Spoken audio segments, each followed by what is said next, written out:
Como é que tá o som aí? Tá audível? Tá claro? Tá normal?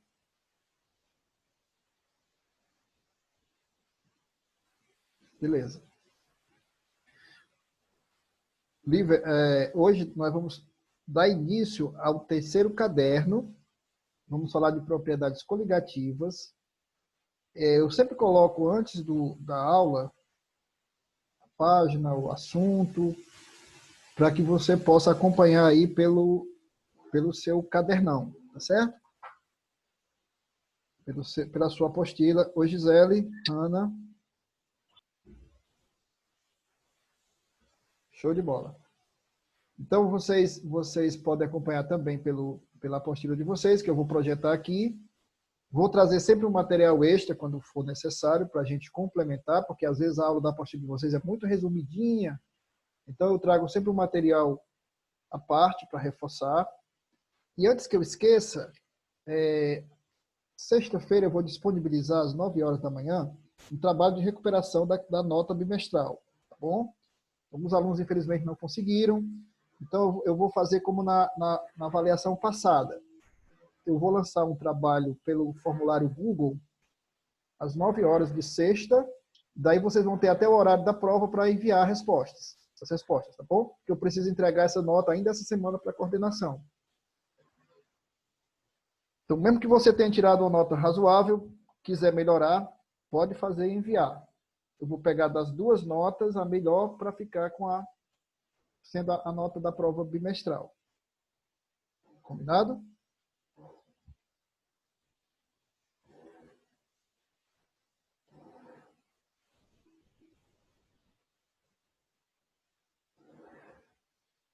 Podem fazer suas perguntas aí pelo chat, enquanto a gente vai apresentando aqui. De vez em quando eu paro um pouquinho e dou uma olhada lá se tem alguma dúvida que vocês tenham colocado. Então, pessoal, o nosso tema começa aqui na página 100 do terceiro caderno. É a terceira apostila já. Então, se vocês não tiverem ainda, vocês me avisam. Mas, de qualquer forma, eu vou projetando aqui para quem estiver acompanhando ao vivo. Lembrando que sempre deixo também a aula gravada lá no grupo, para os alunos que perderam alguma parte ou não puderam participar de maneira nenhuma. Ok? Então, gente, vamos rever propriedades coligativas. Como isso aqui tudo é revisão, eu faço sempre assim. Eu parto do princípio de que você já conhece algumas coisas, mas eu fico sempre relembrando o que eu acho que talvez você tenha esquecido. Se em algum momento você não lembrar de nada, quiser que eu repita tudo de novo e de outra forma, aí você fala ou escreve aqui no chat que a gente tenta melhorar a explicação. Tá bom? Essa aula aqui é uma aula de revisão, mas claro que você não é obrigado a lembrar de tudo que você viu no segundo ano, no primeiro ano. Então, muitas dúvidas vão surgir, naturalmente. Bem-vindo aí, Gabriel. E aí vocês vão ficar à vontade para dizer, professor, isso aí eu até vi, mas não lembro. Gostaria que o senhor explicasse de outro jeito, se possível com um exemplo. Essa é a nossa ideia, é que vocês possam ter uma revisão bem à altura mesmo do nível de vocês. Pessoal, o que são propriedades coligativas para início de conversa? Que propriedades são essas? Lembrando que essa aqui é a aula 8 de Química 2, né? Eu tenho a frente 2 e a frente 3. Nós retomamos a frente 2, já tínhamos visto 7 aulas, essa é a 8ª aula. Gente, a definição aqui até que é boa do livro de vocês. Propriedades coligativas são as que dependem apenas, destaco o advérbio, apenas, do número de partículas dispersas na solução, independente da natureza dessas partículas. Então, não importa se você preparou uma solução de cloreto de sódio, ou de sacarose, ou do que quer que seja. Não nos interessa aqui o tipo de soluto que você usou. Se foi um sal, se foi uma base, se foi um ácido, o que quer que tenha sido.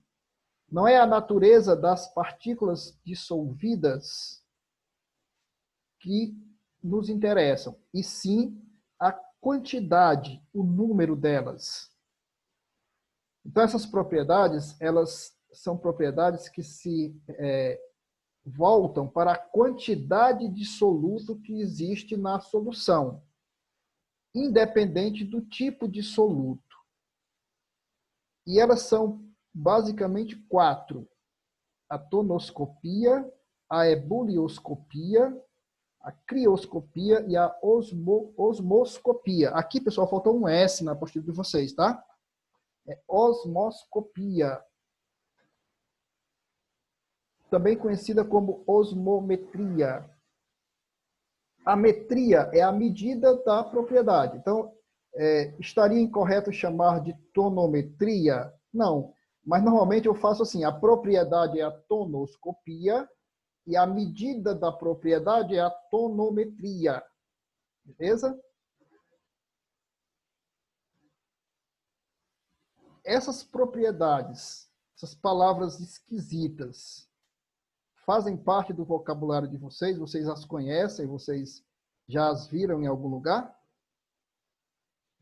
Vamos relembrar as palavras aqui, ó. A tonoscopia, ebulioscopia. Vamos devagarinho aqui, né? Ó. Crioscopia e a chamada propriedade, né? Osmoscopia.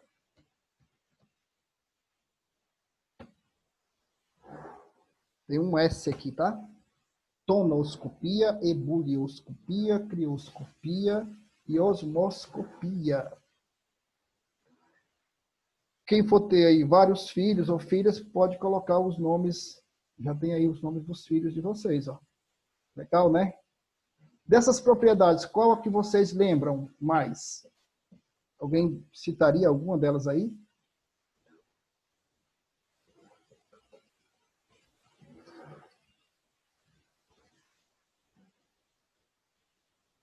Se você tivesse que escolher uma das 4 para estudar só ela, qual você escolheria, Gabriel?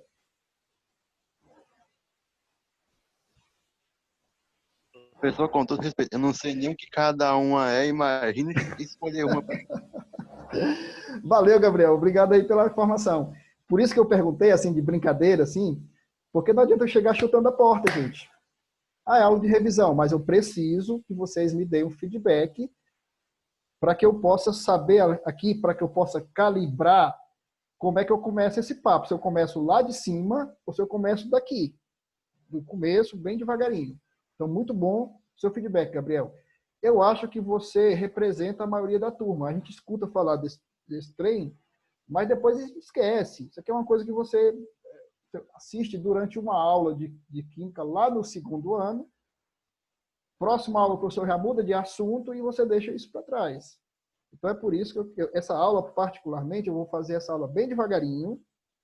Tá bom? Hoje é uma mudança de horário, inclusive, eu vou ser mais pausado ainda, porque eu vou reforçar isso aqui na sexta-feira. Então, aqui é um laboratório para a gente começar a testar esse horário, né? Um horário novo, então a gente tem que ir com calma. Muito bom, Gabriel. Então, vamos começar definindo cada uma delas, tá bom? O que significam, como é que se estuda isso, o que representam. Vamos começar pela tonoscopia ou tonometria. O que é isso, professor? A tonometria estuda o abaixamento. Abaixamento é um termo muito usado aqui, mas é um termo, eu confesso, que é pouco recomendado. Abaixamento é redução, tá, gente? É o ato de reduzir. É o estudo do abaixamento da pressão máxima de vapor de um líquido ocasionado pela dissolução de um soluto não volátil. O professor traduz isso aí porque eu não entendi nada. Beleza. Então, imagine vocês o seguinte. Eu vou preparar uma solução. O que eu faço? Ponho água num recipiente. E aí eu trago aqui um soluto para dissolver na água. Esse soluto, obviamente, ele não pode ser volátil. Por quê, professor? Porque se ele for volátil, ele não vai ficar misturado com a água como eu preciso que ele fique. Compreenderam? Então, não pode ser volátil. Ele tem que ser um soluto que eu coloque na água e ele se dissolva totalmente, formando uma mistura homogênea, e dali ele não saia. Se ele for volátil, ele até pode se misturar, mas depois ele vai escapar. Então, a recomendação é que seja sempre um soluto não volátil, ou seja, um soluto que seja dissolvido na água e fique dissolvido. Tudo bem até aí? Ok, Gabriel? Repete só mais uma vez, pessoal. Pronto. Então, eu começo preparando uma solução que é uma mistura homogênea. Eu ponho água no recipiente e coloco uma substância que se dissolva totalmente na água, formando uma mistura homogênea. Isso é uma solução. Esse soluto precisa ser um soluto não volátil. Ele não pode ser um soluto volátil. Por que ele não pode ser volátil, Gabriel? Porque eu preciso que essa solução mantenha o soluto dissolvido. Se ele for um soluto volátil, como um gás, por exemplo, ele vai escapar da solução. Ele vai abandonar a solução. Você imagina fazer uma solução de éter em água. Daqui a pouco está só água. Então não vale soluto volátil. Tem que ser soluto não volátil. Isso é só uma curiosidade. Preparada a solução, eu percebo o seguinte. A água pura, gente, a água destilada, antes que eu começasse a solução, antes que eu preparasse a solução, ela tem uma certa pressão de vapor, que eu já vou definir o que é para vocês. Na hora em que eu preparo a solução, eu percebo que a pressão de vapor da solução resultante é menor do que a da água pura, da água destilada. Ok, pessoal? Então, me permitam fazer aqui a comparação como se a gente estivesse no laboratório. Imagina que na minha mão esquerda tem um copo com água pura, água destilada. Eu meço a pressão máxima de vapor da água pura e anoto. Preparo uma solução com a mesma quantidade de água e meço a pressão de vapor dessa solução. O que eu percebo? Percebo que a pressão de vapor do copo com água pura, da solução, da água pura, é maior do que a pressão de vapor da solução.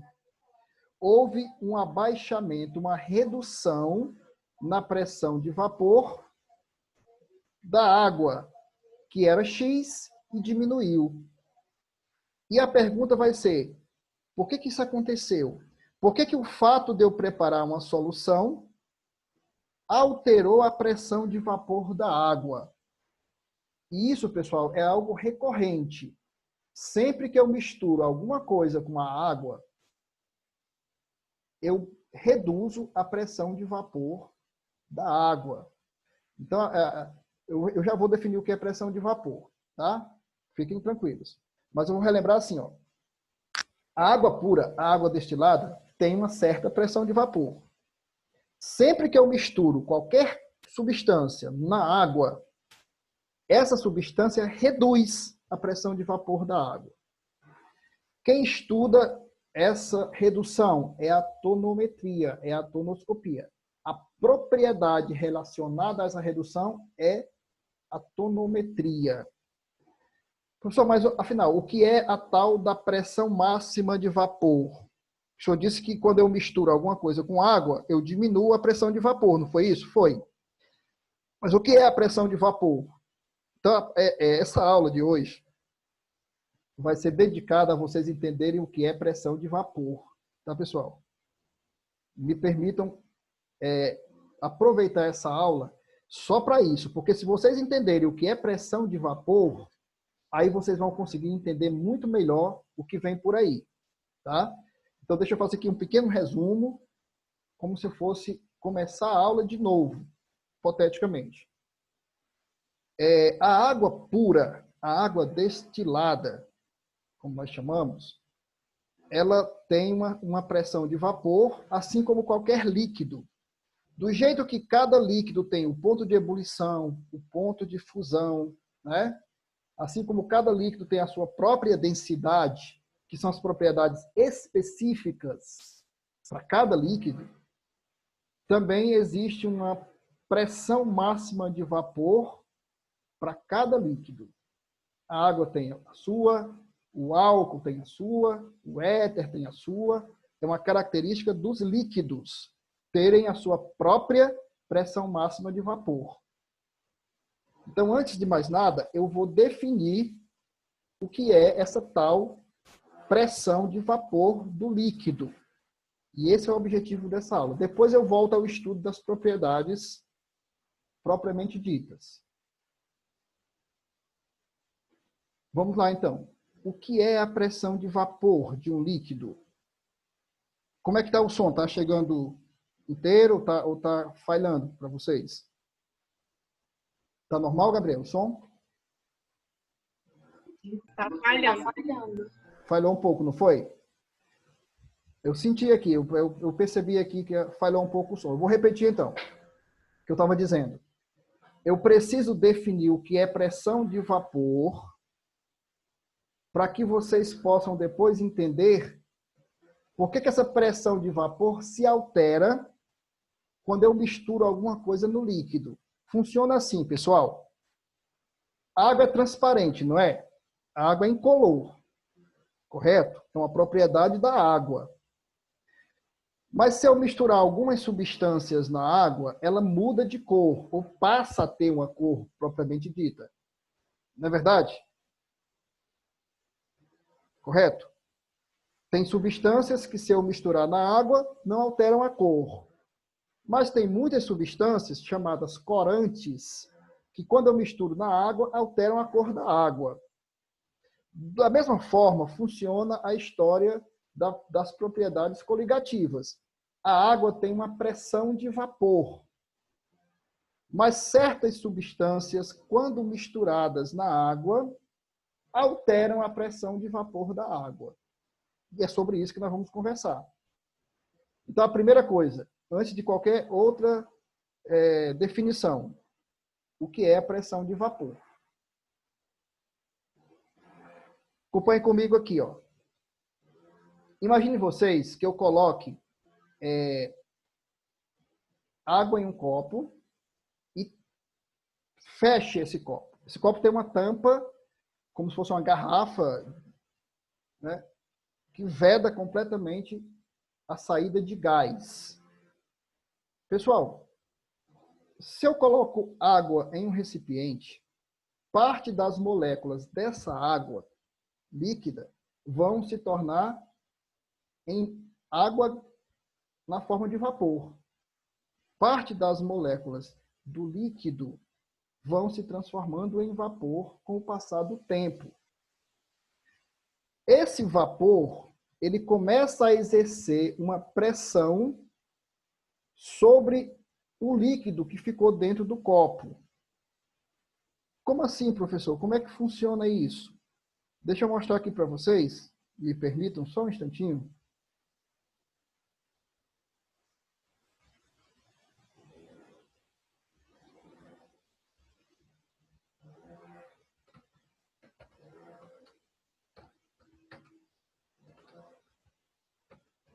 Mostrar isso graficamente, tá?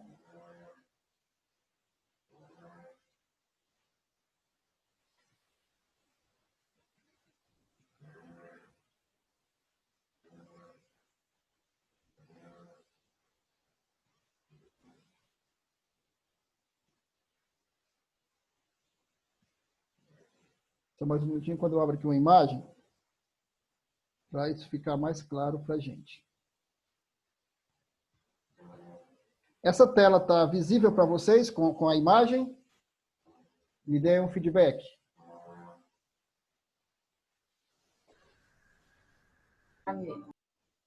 Dá para ver direitinho?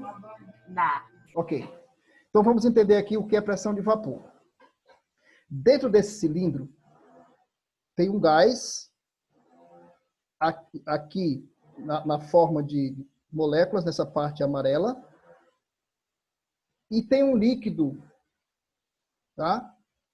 Nessa parte azul. Vejam bem, imagine que isso aqui é água, tudo.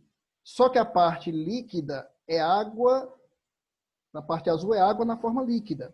A parte amarela são moléculas da mesma água, só que na forma de vapor. Então aqui eu tenho parte do líquido em azul se transformando em vapor amarelo, sofrendo evaporação, e parte do vapor que está em amarelo se transformando em líquido, sofrendo condensação. Isso acontece sempre que você põe um líquido num recipiente fechado. Vou repetir. Você põe um líquido num recipiente fechado. Parte do líquido começa a se transformar em vapor, começa a sofrer evaporação. Esse gás formado pela evaporação do líquido também começa a se transformar em líquido de volta, por um processo chamado condensação. O processo continua porque o recipiente está fechado. Ok, pessoal? Observem vocês, essa fase de cima é a fase de vapor, a fase de baixo é a fase líquida. Existe uma superfície que separa a fase de vapor amarela da fase líquida azul. Gente, essa superfície ela fica sujeita a uma tensão, chamada tensão superficial, porque o gás exerce vapor sobre o líquido. Essa situação é uma situação que nós chamamos de microscópica, porque você não enxerga, tá? É uma situação que está invisível aos seus olhos. Você olha para uma garrafa d'água fechada na sua geladeira, você acha que só tem água líquida. Mas, na verdade, tem a água líquida e tem a água na forma de vapor. E tudo isso que eu falei está acontecendo aqui. Tudo bem até aí?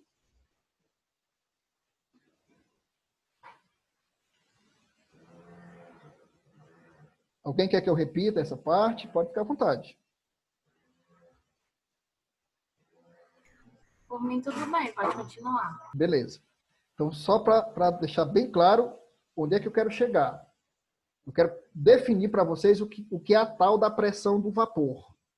Então, eu estou dizendo para vocês assim, toda vida que eu coloco um líquido dentro de um recipiente fechado, ainda que eu não veja, eu não vou conseguir ver, mas ainda que eu não veja, uma parte desse líquido começa a se transformar em vapor, que por sua vez vai voltando pouco a pouco a ser líquido, num processo cíclico. Líquido vira vapor, vapor vira líquido. Recipiente fechado. Esse vapor que está aqui sobrenadando o líquido na parte superior do recipiente, quanto maior for a quantidade de vapor, maior será a pressão que ele vai exercer sobre o líquido. Se eu conectar aqui um medidor de pressão, um barômetro, nessa garrafa, eu vou medir a pressão que a coluna de vapor exerce sobre o líquido. É isso a tal da pressão do vapor. Tá bom, gente? Essa pressão, como eu disse para vocês, ela se deve aos vapores. Quanto mais vapores eu tiver, maior vai ser essa pressão. E essa pressão existe em qualquer líquido. E ela vai ser medida sempre, ela pode ser medida sempre que você põe esse líquido dentro de uma garrafa fechada, de um recipiente fechado. E aí, pessoal, o que nós percebemos é que o fato de eu colocar um soluto misturado com o solvente, com o líquido, altera a pressão de vapor, ou seja, diminui a pressão de vapor. E daí nós vamos estudar por quê. Uma coisa é eu ter o líquido sozinho, puro, sem ser misturado com nada. A pressão de vapor é uma. Quando eu misturo um soluto, aqui representado pelas bolinhas vermelhas, aí muda completamente o valor da pressão do vapor. Ou seja, a presença do soluto aqui altera o valor da pressão do vapor, sempre diminuindo esse valor. Por que precisa ser um soluto não volátil? Porque se for volátil, ele não vai ficar aqui misturado ao líquido, ele vai escapar. E aí não vai dar tempo de eu medir a alteração. Beleza? Então, essa é a pressão de vapor. Essa propriedade, repito, vale para todos os líquidos e ela existe porque o gás que está sobre o líquido exerce uma pressão. Isso, pessoal, é um conceito bastante intuitivo, nós entendemos muito bem. Por exemplo, se você tiver um líquido espalhado como na superfície de um lago, vai existir uma pressão sobre ele, exercida pelos vapores da atmosfera. A relação entre os vapores e o líquido é sempre uma relação muito tensa. Os vapores, eles atuam sobre os líquidos como se tentassem impedir que esse líquido também se transforme em vapor. Então, quando eu abro uma garrafa de refrigerante, por exemplo, o refrigerante líquido continua líquido porque existe uma pressão dos gases sobre esse líquido. Tanto é, pessoal, deixa eu fazer aqui uma pergunta para vocês, só uma curiosidade para testar assim, o nível de conhecimento de vocês e a curiosidade de vocês. Digamos que eu, hipoteticamente, viajei para a Lua. Na Lua não tem gases. Na Lua não tem atmosfera. Tá bom? Deixar isso bem claro. Não tem atmosfera. Não tem gases espalhados na superfície lunar, como tem aqui na Terra. Então, eu cheguei na Lua, hipoteticamente, deu sede, mas eu lembrei que eu levei uma garrafa de Coca-Cola. Beleza. Abri a garrafa de Coca-Cola. Pergunta: o que vai acontecer com a Coca-Cola da minha garrafa que eu levei para a Lua? Será que eu vou conseguir beber essa Coca-Cola? Será que ela vai sair dentro da garrafa? Será que ela vai escapar da garrafa? O que vocês acham? Me deem aí uma resposta. Algum de vocês? Será que eu conseguiria beber uma garrafa de Coca-Cola na Lua? Abri a garrafa. E aí? Funciona? O que você acha, Gabriel? Eu ainda acho que o líquido sai da garrafa. E sai na forma de vapor. Na hora que eu abrisse a garrafa, Gabriel, todo o líquido que está dentro da garrafa imediatamente se transformaria em vapor e ele literalmente escaparia da garrafa e eu não conseguiria nem beber parte desse líquido sequer. Por que esse líquido viraria vapor instantaneamente? Porque, lembra, um líquido só continua líquido se houver gases sobre ele, vapores, exercendo pressão. Se não houver, ele não tem por que ficar líquido. Ele se transforma em vapor instantaneamente. Então, gente, na hora que eu abrisse essa garrafa de Coca-Cola na Lua, o líquido dentro dela imediatamente se transformaria em vapor, como se ela fosse uma garrafa de éter. Saca quando você abre um recipiente com éter? Mesmo aqui na Terra, onde tem a pressão atmosférica, quase que instantaneamente ele vira vapor. Pois é, na Lua isso aconteceria com todos os líquidos, porque não tem atmosfera, não tem os gases que mantêm o líquido na forma líquida.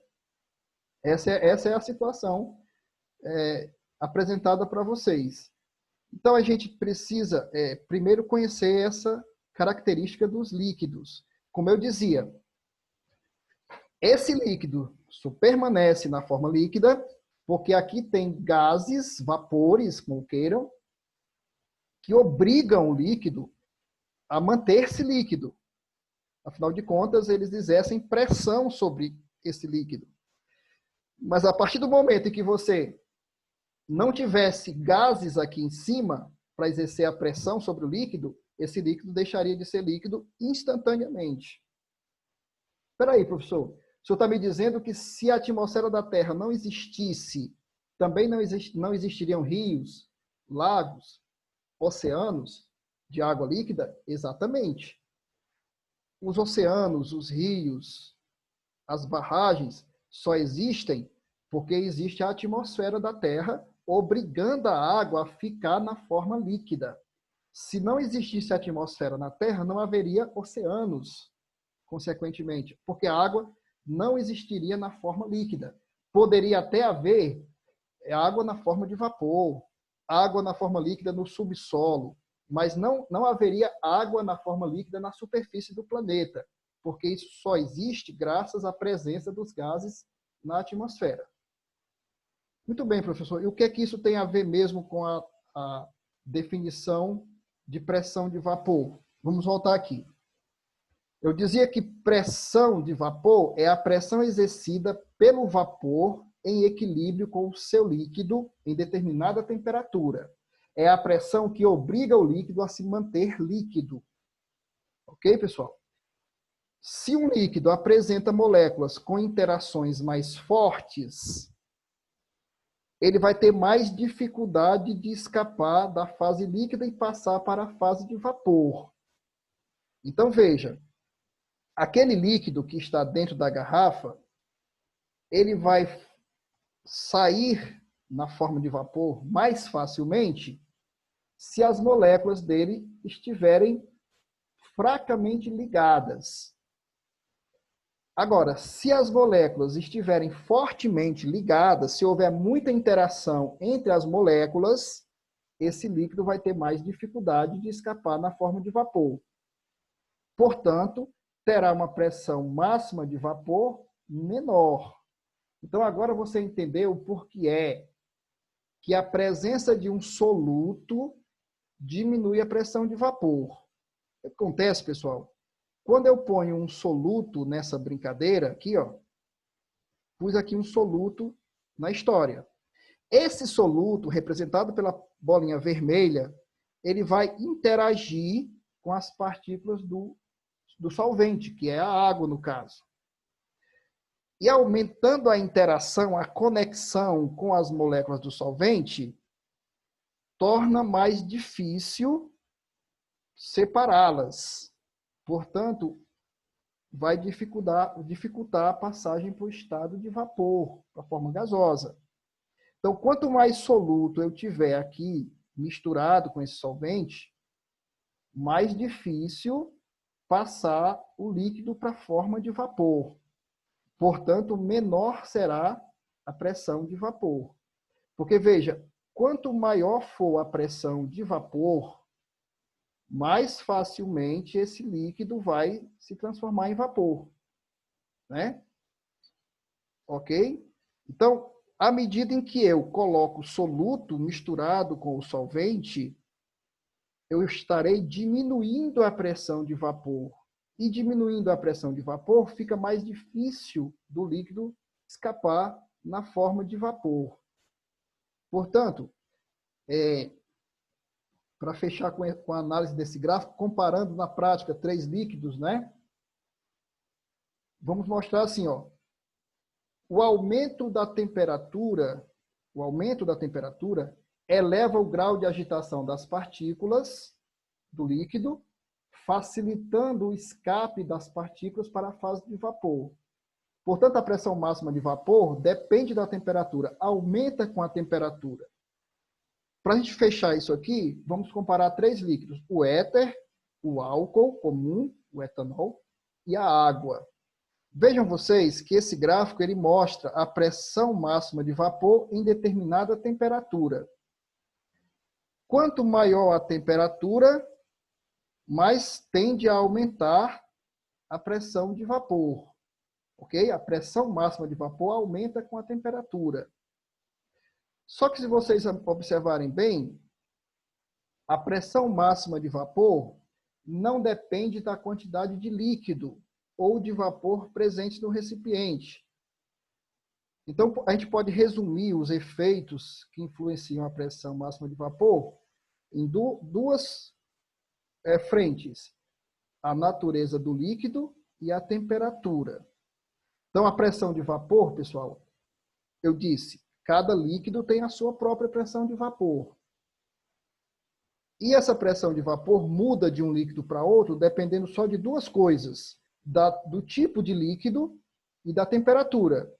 Então, vocês vão ver que a pressão de vapor do éter é diferente da pressão de vapor do álcool, que, por sua vez, é diferente da pressão de vapor da água, e que vai mudar de acordo com a temperatura também. Ok? E no final aqui, antes da gente começar a falar da propriedade em si, como é que eu vou calcular o abaixamento, a redução da pressão de vapor dessa solução? Bom, então aqui eu já vi que, primeiro, a tonometria é o estudo do abaixamento, da redução da pressão de vapor, sempre que eu colocar um líquido misturado a ele. Tá bem, professor, eu entendi que todo líquido tem a pressão de vapor característica. Beleza. Essa pressão de vapor vai estar relacionada com a facilidade ou a dificuldade desse líquido virar vapor. Funciona assim. Quanto maior for a pressão de vapor, mais fácil desse líquido se transformar em vapor. É assim que funciona. Quanto mais alta a pressão de vapor, mais volátil é o líquido. Por exemplo, se vocês compararem valores, vão perceber que a pressão de vapor do éter é muito maior do que o do álcool e da água. Isso significa que o éter se transforma em vapor mais facilmente que o álcool e a água. Correto? Agora, como é que eu calculo o aumento dessa pressão ou a redução dessa pressão? Aí vocês vão encontrar uma relação puramente matemática, fácil de calcular, uma regra de 3, certo? Dizendo o seguinte: toda vida que você mistura um soluto a esse líquido, a pressão de vapor dele diminui. Então, como é que eu calculo o abaixamento relativo da pressão de vapor na presença de um soluto? O abaixamento relativo, pessoal, é a variação da pressão dividida pela pressão 2, que é a pressão final. Eu chamo isso de X1. Ok? Isso aqui nós vamos desenvolver depois transformando-se em números. Essa relação é equivalente a essa. O K é uma constante. E o que interessa mais para nós agora está aqui, ó, para a gente fechar essa aula de hoje com essa primeira propriedade. Por exemplo, na prática, essa linha P2 cinza aqui, ó, no gráfico, é a pressão máxima de vapor do líquido puro. Ok? O que aconteceu quando eu misturei um solvente, um soluto, transformando isso numa solução? Eu reduzi a pressão de vapor. Essa seta indica que a pressão de vapor, que era aqui, ó, na linha cinza, no gráfico cinza, diminuiu para essa outra no gráfico escuro. Houve uma redução, olha o sentido da flecha, da pressão de vapor. Era P2, quando era líquido puro, passou a ser a P, quando em solução. Ok? Então, ó, P2 é a pressão máxima de vapor do líquido puro, na mesma temperatura, e P é a pressão máxima de vapor da solução. O que eu quero que você perceba nesse gráfico é que houve uma redução considerável da pressão de vapor do líquido quando eu criei a solução a partir dele. E esse estudo, pessoal, quem faz, quem descreve, quem analisa, é a tonoscopia. Tudo bem? Beleza. Então, professor, quer dizer que a tonoscopia, essa primeira propriedade, é o estudo da redução que houve na pressão de vapor quando eu misturei o soluto. Perfeitamente. Na aula de sexta, eu vou tornar a falar disso aqui e vamos falar da segunda propriedade, a ebulioscopia. O tempo está acabando, então eu só queria pedir a vocês o seguinte: deem uma olhada de novo nesse tema, estudem novamente só sobre tonoscopia, portanto, sobre pressão de vapor, porque eu vou tornar a falar disso na sexta-feira e daí, inclusive, vou fazer exercícios para a gente poder desenvolver isso na prática. Tá bom, pessoal? Combinado, então? E não esqueçam, ó, sexta-feira, 9 horas, vai estar disponível, vou avisar no grupo, mas já vão avisando aí entre vocês também. Sexta-feira, às 9 horas, vai estar disponível o trabalho de recuperação da nota bimestral. Ok? Para quem não conseguiu ainda a média. Professor, mas eu consegui, posso fazer? Tranquilo. Pessoal, obrigado pela participação. Sexta-feira a gente se encontra às 16 horas.